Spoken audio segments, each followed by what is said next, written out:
Okay, kids. Well, here we are. We're working on a 2000 Toyota Celica, and I've replaced the valve seals on it. And I had a couple little issues. I may or may not have lost a couple of valves down the cylinder when I was an idiot.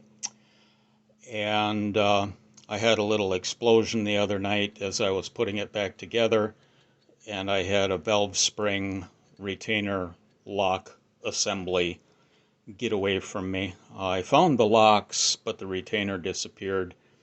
The socket I was using to reassemble it ended up on top of the steering rack, but I couldn't find the retainer to save me, so I ended up ordering from Toyota of Wausau, and the parts arrived today, Thursday. I wasn't expecting them actually until Saturday, so we're going to shoot a little video. What's all involved in that assembly and how to remove it and replace it. So, what we got is we have what they call a bucket tappet, so-called because it looks quite a bit like a bucket. Down at the bottom of it you see a machined area that's shiny, and then the outside of it is very smooth, and this is where the cam goes around and pushes it down like so. And because the cam load is taken by the bore that this slides in, you don't have any side loading on your valve as it goes up and down, and its guide makes the valve train very durable, last a long time. The forces are spread out over large area, so it doesn't wear real bad. It's actually a darn nice way of actuating a valve. The only thing is they are mechanical in nature. And to adjust lash, there's a number laser printed down there. I don't know if you can see it. Just take my word for it. And you check your valve lash, and based on what you find for valve lash and that number in there, you swap out buckets to adjust your valve lash. That's that part of it. This is in contact with the valve. You can see the width of the cam right here, and it does turn every time the cam goes around because the cam rides slightly off center. It's a little bit dished also. That's that piece. The rest of it will look familiar to you guys with your small block Chevys and standard engines. You've got a retainer. This might look like a new part because it is. And you got your spring. Tiny little thing, isn't it? You can, yeah, anyway. And then inside the retainer is a taper, and we'll get this up close to you. And these little guys here that I'm pushing out are the locks. They have a little lip on the inside of them. They are tapered, and they have a bore that fits the valve. So when they go down into there's a female taper in the retainer. When they go down in there, they squeeze the valve. Spring tension makes them squeeze the valve, and that little lip there fits into a notch in the top of the valve, and it locks things pretty tight. That's why they're called locks. It's a type of collet, actually, but the common vernacular is locks. Retainer, spring, and then the bucket tappet. And I developed some tools to facilitate easy removal and replacement. Number one, you crank your cylinder to the bottom of its stroke and you shove rope down the spark plug hole and get a bunch of rope in the cylinder, and then you run the piston up against it and you pack it fairly tight. Don't be afraid to hit it fairly hard because, well, there are explosions in that cylinder. It's pretty tough. You get that rope packed in there, and then the valves won't fall down the cylinder when you release the locks. Therein lies the rub. I missed filling a cylinder with rope and packing it, and that's how I dropped valves down the cylinder. I managed to fish them out. You'll see video on that elsewhere. Anyway, here's the tool. The tool has a couple different bores in it. The outside bore here fits the spring, and it's 22 millimeter diameter for the Toyota 1ZZ FE engine that's in my Celica. The retainer is 20 millimeters, and it fits fairly tight in that second bore. I made it a little bit oversized for easy alignment. And then there's a little pocket. I think it's 10 millimeters in diameter. And then I put a bore in there, and you see that little gold deal in there? That's a magnet.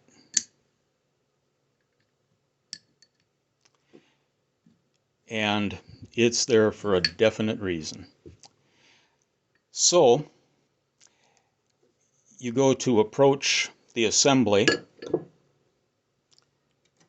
which, I should have left that in there. I'm going to regret pulling that apart to show you the locks. I got some shaky fingers today because my blood sugar's a little bit low. Oh, that was fairly easy. So I've got the locks installed in the retainer, and just imagine the valve sitting in there. You take this tool and you put it over the valve, and you push down on it, and that compresses the spring, which lets the retainer go down parallel to the valve, and it releases the locks from the groove in the valve. And then you come back up. What ho! The retainer is now stuck in the end here. We pull that out, and the locks, as you can see, are stuck to the magnet. It makes disassembly so easy and so fast. It's just punch and release. And it beats the stuffings out of the old-timey valve spring compressors and levers and picking the locks out. It can be quite a process. This makes it just so easy.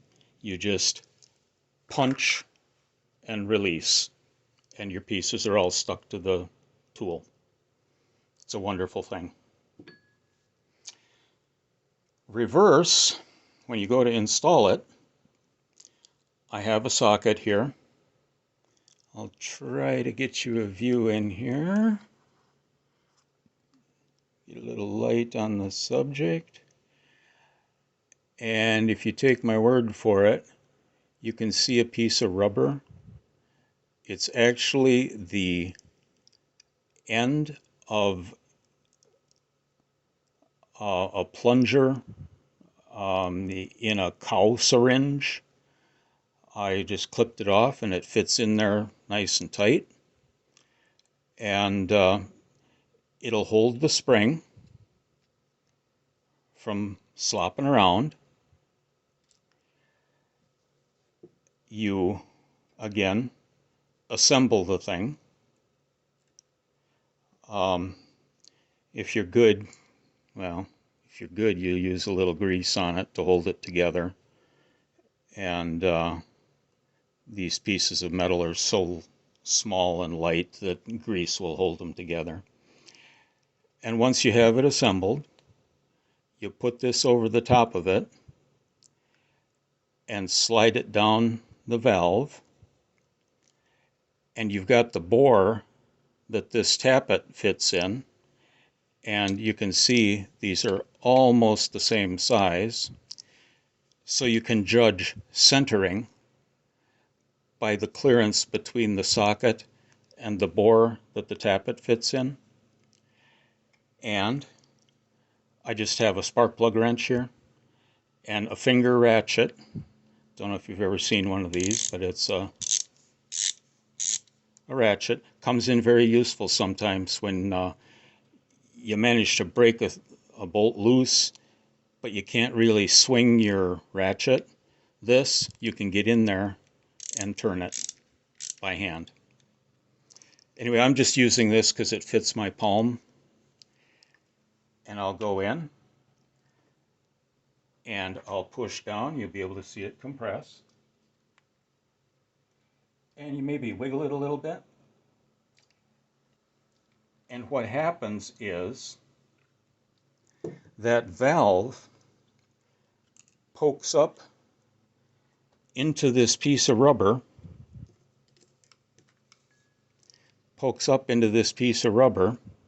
and it makes a little tent in the drive socket hole of the socket. And as the valve comes up from the bottom, it releases the locks. Come on. It releases the locks and pushes them to the side, and that rubber forms a little tent, kind of, that keeps the locks in this bore here. It just holds on to them, and then when you release the pressure, there we are. It's got a hold of my, I can pull it out, but it grabs a hold of the paintbrush. And, you know, the valve is just a paintbrush with a notch in it. And the thing is locked. So it's punch to release with this tool. Punch. And you assemble the doohickey and use this socket and a pusher. Push it back down. The locks will fall in, and as you release it, they'll snap into the groove on the valve, and you're assembled. The assembly part is more difficult. A lot of times one lock will be in and one will be close, and that's what got me. As I was lifting it off to take a look, it let go. That's where this 6mm socket comes in. If you see they're not lined up quite right, you can use it, because the valve is only 5.5mm. This is 6. This will go over the valve and center itself. And you push down and you'll hear, you know, it'll start to compress the spring. And there it went. There was the click. If you'll hear a click when the lock that is not obeying clicks into the groove of the valve, and you're done. You're assembled. I had to do this, like I said, the valve seal is way down here at the bottom end of the spring, so I had to take this all out, pull out the old valve seal, and put the new one in, then kind of clean things up and reassemble it. So ideally you could do this all in fairly short order, but when you got fumble fingers and luck is not on your side, I have problems with cylinder number 3. Maybe if I just had cylinders 1, 2, and 4, it would be okay, but I'm kind of snake bit on cylinder 3. And I'll take you over, and we're going to assemble this last bit here, and I'll be done with that, and I'll be able to put the cams in, and I'll be able to run my car. We're going to just pause you for a second here.